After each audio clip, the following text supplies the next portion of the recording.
Hello everyone, எல்லோரும் எப்படி இருக்கீங்க? என்னோட பேர் டிக்சிந்த். நான் இந்த சேனல் ஆரம்பித்து பார்த்தீங்கன்னா மோர் தென் 4 இயர்ஸ்க்கு மேலே ஆச்சு. ஃபஸ்ட் டைமாக பார்த்தீங்கன்னா உங்கள்கிட்ட ஃபேஸ் டு ஃபேஸ் உட்காந்து பேசிக்கிட்டு இருக்கேன். நம்ம இந்த சேனல் ஆரம்பித்த ஸ்டார்டிங்கில் பார்த்தீங்கன்னா இந்த சேனலோட பேர் பார்த்தீங்கன்னா ஹாலிவுட் தமிழ் அப்படின்னு சொல்லிட்டு வச்சுருந்தோம். ஸோ எதுக்கு இந்த சேனல் நம்ம ஆரம்பித்தோம் ஃபஸ்ட்டு அப்படின்னு பார்த்தீங்கன்னா ஹாலிவுட் மூவிஸ் இந்த மாதிரி மூவிஸ்லாம் நம்ம எடுத்து தமிழில் ரிவ்யூ பண்ணலாம். ஸோ ஹாலிவுட் அப்டேட்ஸ் கொடுக்கலாம். ஸோ பாக்ஸ் ஆஃபீஸ் கலெக்ஷன் பற்றி பேசலாம் அப்படின்ற மாதிரி ஒரு நோக்கத்தில் தான் இந்த சேனல் நம்ம ஆரம்பித்தோம். நெக்ஸ்ட்டு பார்த்திங்கன்னா நிறைய தடவை நம்ம சேனலோட பேரை மாற்றிருக்கோம். நம்ம ஸ்டார்டிங்கில் ஹாலிவுட் தமிழ் வச்சு வீடியோ போட்டிருக்கோம், போட்டு அது பெரிய லெவலில் ரீச் ஆகலை. ஸோ நெக்ஸ்ட்டு குளோபல் சினிமா அப்படின்னு சொல்லிட்டு நம்ம சேனலோட பேரை மாற்றினோம். மாற்றினதுக்கப்புறம் கண்டினியூஸாக வீடியோ போட்டுட்டு தான் இருந்தோம். ஹாலிவுட் மூவிஸை பற்றி பேசியிருந்தோம், குளோபலாக இருக்க எல்லா மூவிஸை பற்றி ஓரளவு பேசினோம், அதர் லாங்குவேஜ் மூவிஸ் கூட பேசினோம். ஸோ அதெல்லாம் பெரிய லெவலில் ரீச் ஆகலைன்னு நினைக்கிறேன். ஸோ நெக்ஸ்ட் என்ன பண்ணேன் பார்த்தீங்கன்னா பியாண்ட் த சினிமான்னு சொல்லிட்டு மாற்றி அதே சினிமா கண்டினியூ பண்ணிட்டு இருந்தேன். ஸோ ரீச் வந்து ஓரளவு லைட்டாக கிடச்சிது, ஆனால் பெரிய லெவலில் எடுபடல. ஸோ நம்ம இப்போ ஆல்மோஸ்ட் இந்த சேனலில் பார்த்தீங்கன்னா 140 வீடியோஸ் கிட்டே போட்டிருக்கோம் மொத்தமாக இந்த 4 இயர்ஸில். நம்ம டெய்லியெல்லாம் வீடியோ போடுறது கிடையாது, நம்ம அக்கேஷனலாக தான் போடுறது. இப்போ ஒரு 6 மந்த்ஸ்க்கு ஒருக்கா போடுறோம், பண்டிலாக போடுறோம் அப்படின்னா அதுக்கப்புறம் பெரிய கேப் விட்டுருவோம். நம்ம விட்டுட்டு அடுத்த 6 மந்த்ஸ் கழிச்சு அடுத்த வீடியோ போட ஆரம்பிப்போம். ஸோ பண்டில் பண்ணலாம் ஒவ்வொரு 6 மந்த்ஸ் ஒர்க்காக போட்டுக்கிட்டு அந்த மாதிரி தான் இருந்தோம். ஸோ 140 வீடியோ பெரிய லெவலில் வியூஸ் எல்லாம் ஓரளவு போனாலுமே பெரிய லெவலில் லைக்ஸு சப்ஸ்கிரைபர்ஸ்லாம் ரொம்பவே கம்மி தான். இந்த சினிமாவை பற்றி நம்ம பேசிகிட்டு இருந்தோம்னா கண்டிப்பாக நம்ம சேனல் ரீச் ஆகாது அப்படின்னு சொல்லிட்டு நான் நினைக்கிறேன். ஸோ அதனால் நான் என்ன முடிவு பண்ணேன் அப்படின்னா விளாக்ஸ் அந்த மாதிரிலாம் போடலாம் அப்படின்ற மாதிரி நம்ம பிளான் பண்ணியிருக்கோம். ஸோ நம்ம சேனலில் இனிமேல் மூவி ரிவ்யூ வீடியோஸும் வரும், எக்ஸ்ப்ளனேஷன் வரும், சினிமாவை பற்றி அப்டேட்ஸ் கொடுப்போம், அப்புறம் சினிமா பற்றி பேசுவோம். அதோடு சேர்ந்து நம்ம விளாக்ஸும் போட போகிறோம், ப்ளஸ் லைஃப் ஸ்டைல் வீடியோவும் நம்ம போடலான்ற மாதிரி பிளான் பண்ணியிருக்கோம். ஸோ நாங்கள் இப்போ பார்த்தீங்கன்னா ஃபேமிலியாக கொடைக்கானல் போகிறோம். ஸோ அதை வந்து நான் என்னோடய ஃபஸ்ட் விளாகாக எடுக்கலாம் அப்படின்ற மாதிரி நான் பிளான் பண்ணியிருக்கேன்.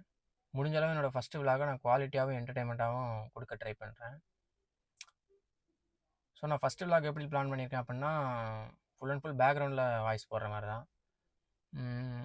ஆன் த ஸ்பாட்டில் பேசுகிற மாதிரி நான் எதுவும் பிளான் பண்ணல. போக போக நம்ம வீடியோட குவாலிட்டியும் சரி, ஆடியோ குவாலிட்டியும் சரி கண்டிப்பாக இன்க்ரீஸ் ஆகும். இது வரைக்கும் நம்ம சேனலில் சினிமாவை பற்றி தான் பேசிகிட்டு இருந்தோம். ஸோ இனிமேல் வந்து நம்ம விளாக்ஸ் அப்புறம் லைஃப் ஸ்டைல் வீடியோஸ்லாம் போட ஆரம்பிக்க போகிறோம். ஸோ நான் இதை தவிர வேறு ஏதாவது கண்டென்ட் நான் பேசணும், லைக் பாலிடிக்ஸு அப்புறம் சொசைட்டி சம்மந்தமான பிரச்சனைகள் இந்த மாதிரி நான் ஏதாவது பேசணும்னு நீங்கள் நினச்சிங்க அப்படின்னா கமெண்டில் சொல்லுங்கள், நான் கண்டிப்பாக அதையும் பேச ட்ரை பண்ணுறேன். அப்புறம் இன்னொன்று நான் சொல்லணும்னு நினைக்கிறேன். ஸோ நான் இந்த மாதிரி மூவி ரிவ்யூஸு அப்புறம் விளாக்ஸு எல்லாத்தையுமே ஒரே சேனலில் போடுறதுனால இந்த சேனல் வந்து எதுக்கான சேனல் அப்படின்ற மாதிரி தெரியாமல் போயிடும் அப்படின்ற மாதிரி சில பேர் சொல்லிட்டு இருந்தாங்க. ஏதாவது ஒன்று போடு அப்படின்ற மாதிரி நிறைய பேர் சொன்னாங்க. சினிமா மட்டும் பேசு, விளாக்ஸ் மட்டும் போடு அந்த மாதிரி சொன்னாங்க. நான் என்ன நினைக்கிறேன் அப்படின்னா என்னோடய நோக்கம் மெயினாக என்ன அப்படின்னா நான் வந்து எல்லாத்தையும் பேசணும், எல்லா விதமான டாப்பிக்கையும் நான் பேசணும் அப்படின்னு சொல்லிட்டு தான் என்னோடய ஆசை. அதுக்கேற்ற மாதிரி நம்ம இப்போ விளாக்ஸு ப்ளஸ் லைஃப் ஸ்டைல் வீடியோலாம் ஆட் பண்ணியிருக்கோம். ஸோ இன்னும் நம்ம நிறையா இது பாலிடிக்ஸ் பேசணும், சொசைட்டி பிரச்சனைகள் பேசணும், இன்னும் நிறையா விஷயங்கள் நம்ம பேசணும் அப்படின்றத நம்ம சேனலோட ஒரு நோக்கம்.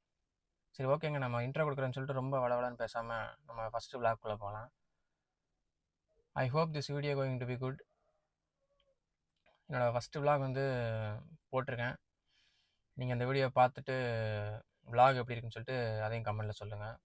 கண்டிப்பாக இந்த வீடியோ பார்த்தீங்கன்னா ரீச் ஆகும்னு நம்புகிறேன். அப்படி ரீச் ஆகட்டும் பிரச்சனை இல்லை, நம்ம கண்டிப்பாக இன்னும் பயங்கரமாக வீடியோஸ் போட்டுட்டு தான் இருக்க போகிறோம். அப்புறம் மறக்காமல் நம்ம சேனலை சப்ஸ்கிரைப் பண்ணி நீங்கள் உங்களோட சப்போர்ட்டை பார்த்தீங்கன்னா எனக்கு கொடுங்க. சரி, ஓகே காய்ஸ், வாங்க நம்மளோட ஃபஸ்ட்டு விளாக்குள்ளே போகலாம்.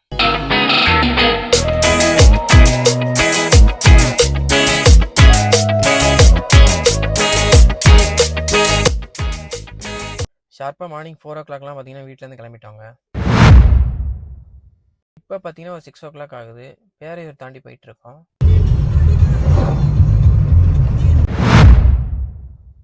அப்புறம் 7 o'clock பார்த்தீங்கன்னா ஆல்மோஸ்ட் வத்தலகுண்டு தாண்டி போயிட்டுருக்கோம். ஸோ கொடைக்கானலே நம்ம ஓரளவு நெருங்கிட்டோம். அப்புறம் பார்த்தீங்கன்னா டைம் பார்த்தீங்கன்னா ஒரு 8 ஆயிடுச்சுங்க. ஸோ ஃபைனலாக கொடைக்கானல் என்ட்ரன்ஸை பார்த்தீங்கன்னா ரீச் பண்ணிட்டோம். கொடைக்கானல் கிட்ட நெருங்க பார்த்தீங்கன்னா வெதர் சேஞ்சுமே நம்மளால் ஃபீல் பண்ண முடியுது. அப்புறம் என்ட்ரன்ஸில் பார்த்தீங்கன்னா கொடைக்கானல் உள்ளே போகிறதுக்கு பார்த்தீங்கன்னா இ பாஸ் மாதிரி எடுக்கணுன்ற மாதிரி சொல்லியிருந்தாங்க. ஏதோ நம்ம தமிழ்நாடு கவர்மெண்ட் மூலமாக போட்டிருக்காங்க போல். அப்புறம் பார்த்தீங்கன்னா உள்ளே பார்த்தீங்கன்னா பிளாஸ்டிக் பாட்டிலும் கொண்டு போகக்கூடாதுன்ற மாதிரி சொல்லியிருந்தாங்க. அப்புறம் காரை சைடில் பார்க் பண்ணிட்டு ஒரு ஆளை மட்டும் வர சொல்லியிருந்தாங்க. ஸோ அப்புறம் எங்கள் அப்பா பார்த்தீங்கன்னா இப்போ இ பாஸ் எடுத்துகிட்டு வந்தார். அப்புறம் பார்த்தீங்கன்னா நாங்கள் உள்ளே போயிட்டோம். அடுத்து ஃபுல்லாக பார்த்தீங்கன்னா ஹில்ஸ் ரோடு தாங்க. மேலே ஏற ஏற பார்த்தீங்கன்னா ஸ்லோப் ரொம்பவே பெருசாக போயிட்டே இருந்துச்சு. ஸோ ரோடுமே பார்த்தீங்கன்னா ரொம்பவே சின்னதாக தான் போட்டிருந்தாங்க. ஸோ நம்ம பைக்கில் போனாலும் சரி காரில் போனாலும் சரி ரொம்பவே கேர்ஃபுல்லாக தான் ஏறணும். அப்புறம் ஹில்ஸ் ஏறும்போது பார்த்தீங்கன்னா சைடு வியூலாம் ரொம்பவே அழகாக இருந்துச்சு. அப்புறம் ஒரு வழியாக ஹில்ஸ் எல்லாம் ஏறி முடிச்சு ஒரு 9:30 ஆயிடுச்சுங்க. ஃபர்ஸ்ட்டு நம்ம எந்த பிளேஸ்க்கு போனோம் பார்த்தீங்கன்னா சில்வர் ஃபால்ஸுக்கு தான் போயிருந்தோம். தமிழில் பார்த்தீங்கன்னா வெள்ளி அருவி அப்படின்ற மாதிரி சொல்லுவாங்க. இந்த ஃபால்ஸோட ஹைட் பார்த்தீங்கன்னா ஒரு 180 அடி வருதுங்க. ஆனால் பக்கத்தில் போனால் ரொம்பவே குளிராக இருக்குது. என்ட்ரி ஃபீஸ்லாம் பார்த்தீங்கன்னா எதுவுமே கிடையாது, ஃபுல்லாக ஃப்ரீ தான். இந்த ஃபால்ஸ் எங்கே இருக்குன்னு பார்த்தீங்கன்னா கொடைக்கானல் டவுனுக்குள்ளே போகிறதுக்கு ஒரு 8 கிலோமீட்டருக்கு முன்னாடியே வந்துடும். ஸோ மறக்காமல் செக் பண்ணி பாருங்கள். ஒரு ஃபோட்டோ ஷூட்டுக்கு ஒரு சூப்பரான ஒரு இடம்னு சொல்லலாம். அப்புறம் பார்த்தீங்கன்னா நம்ம கொடைக்கானல் டவுனுக்குள்ளே பார்த்தீங்கன்னா கிளம்பி போயிட்டோம். உள்ளே போனால் பார்த்தீங்கன்னா டவுனுக்குள்ளே செம டிராஃபிக்கு. அப்புறம் இன்றைக்கி பார்த்தீங்கன்னா நம்ம மாண்புமிகு முதலமைச்சரோட பிறந்தநாள் வேறு. ஸோ ரோடு ஃபுல்லாக செலிப்ரேஷன் பயங்கரமாக இருந்துச்சு. அப்புறம் ஒரு 10 o'clock ஆயிடுச்சுங்க. இப்போ எங்கே இருக்கோம் அப்படின்னு பார்த்தீங்கன்னா நம்ம கொடைக்கானலுக்குள்ளே மெயின் டவுனுக்குள்ளே போயிட்டோம். அப்புறம் பார்த்தீங்கன்னா கொடைக்கானல்லே one of the most famous பிளேஸான கொடைக்கானல் லேக்கு போயிட்டோங்க. அங்கே போன உடனே பார்த்தீங்கன்னா போட்டிங் போகலான்னு சொல்லிட்டு உள்ளே போயிட்டோம். போட்டிங் போகிற ப்ரைஸ் பார்த்தீங்கன்னா 4 பேருக்கு அரை மணி நேரத்துக்கு ஒரு 300 சொல்கிறாங்க. நாங்கள் பார்த்தீங்கன்னா 1 hour போட்டிங் போனோம். ஸோ 600 ஆச்சு. ஸோ எனக்கு பர்சனலாக இந்த கொடைக்கானல்லே பிடிச்ச ஒரு இடம்னு பார்த்தீங்கன்னா அந்த லேக் தான். போட்டிங் போகும்போது ரொம்பவே பீஸ்ஃபுல்லாக இருந்துச்சு. அப்புறம் போட்டிங் போகிறப்ப டைமே போகிறது தெரில. அப்புறம் இந்த கொடைக்கானல் லேக்கை சுற்றி பார்த்தீங்கன்னா நிறைய ஆக்டிவிட்டிஸ் இருக்குங்க. எல்லாமே சூப்பரான ஆக்டிவிட்டிஸுங்க. கண்டிப்பாக செக் பண்ணி பாருங்கள். ஹார்ஸ் ரைடிங்காக இருக்கட்டும், கன் ஷூட்டிங்காக இருக்கட்டும், அப்புறம் சைக்கிளிங்காக இருக்கட்டும், லேக்கை சுற்றி எப்போவுமே பீப்புள்ஸ் இருந்துகிட்டே தான் இருப்பாங்க. 1863 பிரிட்டிஷ் இந்தியா ரூல் பண்ணிட்டு இருக்கும்போது சர் வெரே ஹென்ரி லெவெஞ்ச் அப்படிங்கிற ஒரு ஐரிஷ் சிவில் சர்வெண்டால சுமார் 60 ஏக்கர் பரப்பளவில் ஸ்டார் ஷேப்பில் இந்த லேக் பார்த்தீங்கன்னா கட்டியிருக்காங்க. அப்புறம் இன்னொரு முக்கியமான ஃபேக்ட் என்னென்னு பார்த்தீங்கன்னா இந்த லேக்கில் இருந்து ஓவர்ஃப்ளோ ஆகிற அந்த வாட்டர் பார்த்தீங்கன்னா இதுக்கு முன்னாடி நம்ம போனால் அந்த சில்வர் ஃபால்ஸில் அங்கே போய் கொட்டுது. ஸோ அந்த சில்வர் ஃபால்ஸில் கொட்டுற தண்ணி பார்த்தீங்கன்னா இந்த லேக்கில் இருந்து ஓவர்ஃப்ளோ ஆகி போகுது. அப்புறம் கொடைக்கானல் லேக் பக்கத்துலேயே பார்த்தீங்கன்னா பிரையான் பார்க்குன்னு சொல்லிட்டு ஒரு இடம் இருந்துச்சு. ஸோ நெக்ஸ்ட் அந்த பார்க்குக்கு தான் போயிருந்தோம். இங்கே என்ட்ரி ஃபீஸ் பார்த்தீங்கன்னா ஒரு ஆளுக்கு 50 ரூபா வாங்குறாங்க. நீங்கள் ஒரு நேச்சுரல் லவராக இருந்தீங்க அப்படின்னா இது உங்களுக்கான இடம் தான். சுமார் 200 ஏக்கரில் 1000க்கும் அதிகமான கலர்ஸ் உள்ள ஃப்ளவர்ஸ் பார்த்தீங்கன்னா இங்கே இருக்குது. உள்ளே பார்த்தீங்கன்னா ரொம்பவே ஸ்பேஸ் அதிகமாகவே இருக்குது. ரொம்ப பீஸ்ஃபுல்லாகவும் இருக்குது. ஸோ நீங்கள் உள்ளே ரொம்ப நேரம் கூட ஸ்டே பண்ணிக்கலாம். எல்லா இடத்துலையும் வாட்டர் அக்சஸுமே ஈஸியாக இருக்குது. அப்புறம் பொறுமையாக உட்காந்து பேசுறதுக்குமே நிறையா ஸ்பாட் இருக்குது. அப்புறம் பார்க்குக்கு சென்டரில் பார்த்தீங்கன்னா ஒரு கிளாஸ் ஹவுஸ் மாதிரி ஒன்று இருக்குங்க. அதான் ரொம்பவே பியூட்டிஃபுல்லாக இருந்துச்சு. ஃபோட்டோ ஷூட்டுக்கு சூப்பராக இருந்துச்சு. அப்புறம் அந்த பார்க்கில் உள்ள எல்லா ஃப்ளவர்ஸ் பிளான்ட்டையும் பார்த்தீங்கன்னா நல்லாவே மெயின்டைன் பண்ணியிருக்காங்க. ஸோ உள்ள உள்ள ஏர் பார்த்தீங்கன்னா ரொம்ப ஃப்ரெஷ்ஷாக இருந்துச்சு. 1908 தாங்க இந்த பிரைன் பார்க்கை எஸ்டாப்ளிஷ் பண்ணியிருக்காங்க. கொடைக்கானல் லேக்லேருந்து பக்கம் தான். ஸோ லேக் வந்தீங்க அப்படின்னா மறக்காம செக் பண்ணி பாருங்க. அப்புறம் டைம் பார்த்தீங்கன்னா இப்போ ஆல்மோஸ்ட் ஒரு 1 ஆச்சு. அப்படியே குணா கேவ் போகலான்னு சொல்லிட்டு பிளான் பண்ணியிருந்தோம். ஸோ ஃபைனலாக குணா கேவும் போயிட்டோங்க. உள்ளே போய் பார்த்தா செம க்ரௌடாக இருந்துச்சு. தனியாக ஒரு ஃபோட்டோ கூட எடுக்க முடியல. எங்கே பார்த்தாலுமே ஆள் நின்றுக்கிட்டே இருக்கானுங்க. இந்த குணா கேவுக்கு இன்னொரு பேரும் இருக்குது, டெவில்ஸ் கிச்சன் சொல்லிட்டு. இந்த குணா கேவை பற்றி நான் உங்களுக்கு சொல்லி தான் தெரியும்னு அவசியம் இல்லை. நீங்கள் ஆல்ரெடி அதை படத்துலேயே பார்த்துருப்பீங்க, உங்களுக்கு நல்லாவே தெரியும். 1991 நம்ம கமல்ஹாசன் சார் பார்த்தீங்கன்னா இங்கே வந்து தான் குணா மூவி பார்த்தீங்கன்னா ஷூட் பண்ணியிருப்பாரு. ஸோ அன்னையிலேருந்து இந்த கேவ் பார்த்தீங்கன்னா குணா கேவ்ன்ற மாதிரி நேம் வந்துருச்சு. ஆக்சுவலாக ஒரிஜினல் கேவை பார்த்தீங்கன்னா நம்ம பார்க்க முடியாது. ஏன் அப்படின்னா பாஸ்ட்டில் பார்த்தீங்கன்னா நிறையவே ஆக்சிடென்ட்ஸ் நடந்திருக்கு. ஸோ அதனால் நம்ம உள்ள அலோவ் பண்ண மாட்டாங்க. மனிதர் உணர்ந்து கொள்ள இது மனித காதல் அல்ல. அப்படியே குணாக்கேவை பார்த்து முடிச்சுட்டு வெளியில வந்துட்டாங்க. அப்புறம் பக்கத்துல தாங்க பைன் ஃபாரஸ்ட் இருந்துச்சு. அப்படியே அங்கேயும் போயிட்டோம்.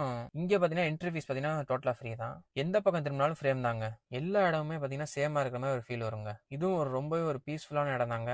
நிறைய தமிழ் படங்களோட ஷூட்டிங் பார்த்தீங்கன்னா நடந்திருக்கு. எந்த படம்னு கெஸ் பண்ணியிருந்தீங்க அப்படின்னா கீழே கமெண்ட்ல சொல்லுங்க. அப்படியே நெக்ஸ்ட் பார்த்தீங்கன்னா மோயிர் பாயிண்ட்னு சொல்லிட்டு இன்னொரு ஒரு ஃபேமஸான பிளேஸ்க்கு போயிட்டோம். இங்கே என்ட்ரன்ஸ்லேயே பார்த்தீங்கன்னா செம பனிங்க. பனி மூட்டத்தில் ஒன்றுமே தெரில. செம குளிர் வேற. எனி டைம் ரெயின் பெய்யுமோ என்னமோ தெரில. நாங்கள் போனப்போ செம ரெயின். என்ட்ரி ஃபீஸ்லாம் கிடையாதுங்க, ஃப்ரீ தான். அப்படியே உள்ளே போயிட்டோம். இந்த இடத்துல பார்த்தீங்கன்னா ஒரு பெரிய க்ரீன் வேலி இருக்குது. பட் அதை எங்களால் பார்க்க முடியல. முக்கால்வாசி பிளேஸை பார்த்தீங்கன்னா பனியை மறைச்சிருச்சு. அப்படியே மணி பார்த்தீங்கன்னா இப்போ ஒரு 2 o'clock கிட்ட ஆச்சு. அப்படியே லஞ்ச் ஏதாவது ஒரு நல்ல ஹோட்டலில் சாப்பிடலான்ற மாதிரி ஹோட்டலில் பார்த்துட்டு இருந்தோம். அப்படியே ஹோட்டலில் பார்த்துக்கிட்டே பார்த்தீங்கன்னா பூம்பாறை வந்துட்டோங்க. ஸோ அங்கே பார்த்தீங்கன்னா ஒரு ஹோட்டல் இருந்துச்சு. ஸோ அந்த ஹோட்டலில் ரீச் பண்ணுறதுக்கு ஒரு 3 o'clock ஆயிடுச்சு. கொடைக்கானலில் பார்த்தீங்கன்னா கொஞ்சம் தூரம் போகணுன்னா கூட ரொம்ப டைம் எடுக்கும். ஏன்னா ரோடு ஃபுல்லாக பார்த்தீங்கன்னா ரொம்பவே ஸ்லோப்பாகவும் ஜிக்ஸாக்காகவும் இருக்கும். ஸோ ஃபைனலாக அந்த ஹோட்டலில் பார்த்தீங்கன்னா ரீச் பண்ணிட்டோம். ஸோ அந்த ஹோட்டலில் அப்புறம் லஞ்சை முடிச்சுட்டு நெக்ஸ்ட் பிளேஸை பார்க்கலான்ற மாதிரி கிளம்பிட்டோம். ஸோ அந்த ஹோட்டல்லேருந்து கிளம்பும்போது செம மலை. அப்படியே நெக்ஸ்ட் பிளேஸுக்கு போகிறதுக்கு ஒரு 4 o'clock ஆச்சு. இப்போ நம்ம எங்கே வந்திருக்கோம் அப்படின்னு பார்த்தீங்கன்னா கோக்கர்ஸ் வாக்குங்கிற அப்படிங்கிற இடத்துக்கு தான். இதுவும் கொடைக்கானலில் ஒரு ஃபேமஸான ஒரு இடம் தான். என்ட்ரி ஃபீஸ் பார்த்தீங்கன்னா ஒரு ஆளுக்கு பார்த்தீங்கன்னா 20 ரூபாங்க. அப்புறம் உள்ளே போயிட்டோம். இந்த பிளேஸ் பார்த்தீங்கன்னா 1872 லிeutenant கோக் அப்படிங்கிற ஒரு பிரிட்டிஷ் மிலிட்டரி ஆஃபீஸரால தான் உருவாக்கப்பட்டிருக்கு. இந்த கோக்கர் ஸ்டாக்கோட டோட்டல் லென்த் பார்த்தீங்கன்னா 1 கிலோமீட்டர் வருதுங்க. இங்கேருந்து பார்த்தா மொத்த கொடைக்கானலுமே தெரியும்னா பார்த்துக்கோங்களேன். அப்புறம் க்ளவுட்ஸை கூட ரொம்பவே பக்கத்துல இருந்து பார்க்குற மாதிரி தான் இருக்கு. வாக்கிங் போகிறதுக்கு ஒரு சூப்பரான இடங்க. நாங்கள் போனப்போ மழை பெஞ்சிட்டு இருந்துச்சு. அப்புறம் பனியும் பார்த்தீங்கன்னா ரொம்பவே இந்த இடத்துல அதிகமாக இருந்துச்சு. அப்படியே ஒரு 5 o'clock ஆயிடுச்சுங்க. நெக்ஸ்ட் பிளேஸ்க்கு போகலான்னு பார்த்தா அப்போ தான் எங்களுக்கு தெரிய வருது, கொடைக்கானலில் பார்த்தீங்கன்னா 5 o'clock மேலே most of the visiting places பார்த்தீங்கன்னா க்ளோஸ் பண்ணிடுவாங்க அப்படின்னு சொல்லிட்டு. சரி நீங்கள் 6 பிளேஸ் பார்த்துட்டோம், வீட்டுக்கு போகலாம் அப்படின்னு சொல்லிட்டு முடிவு பண்ணிட்டோம். அப்புறம் ஃபைனலாக பார்த்தீங்கன்னா திருப்பி லேக்குக்கு போனோம். அப்படியே லேக்குக்கு போய் நானும் என் தம்பியும் பார்த்தீங்கன்னா ஒரு கன் ஷூட்டிங் கேம் விளாண்டோம். அதில் என் தம்பி பார்த்தீங்கன்னா ஈஸியாக ஜெயிச்சிட்டான். ஸோ அப்படியே அந்த லேக்கை கொஞ்ச நேரம் சுற்றி பார்த்துட்டு ஒரு 6 o'clock அப்போ அங்கேருந்து கிளம்பிட்டோம். அப்படியே ஃபைனலாக நைட்டு 10:30க்கு பார்த்தீங்கன்னா வீட்டை ரீச் பண்ணிட்டோங்க. ஃபைனலாக அந்த ஃபேமிலியோட கொடைக்கானல் போன ட்ரிப்பு பார்த்தீங்கன்னா எனக்கு ரொம்பவே பர்சனலாக பிடிச்சிருந்துச்சு.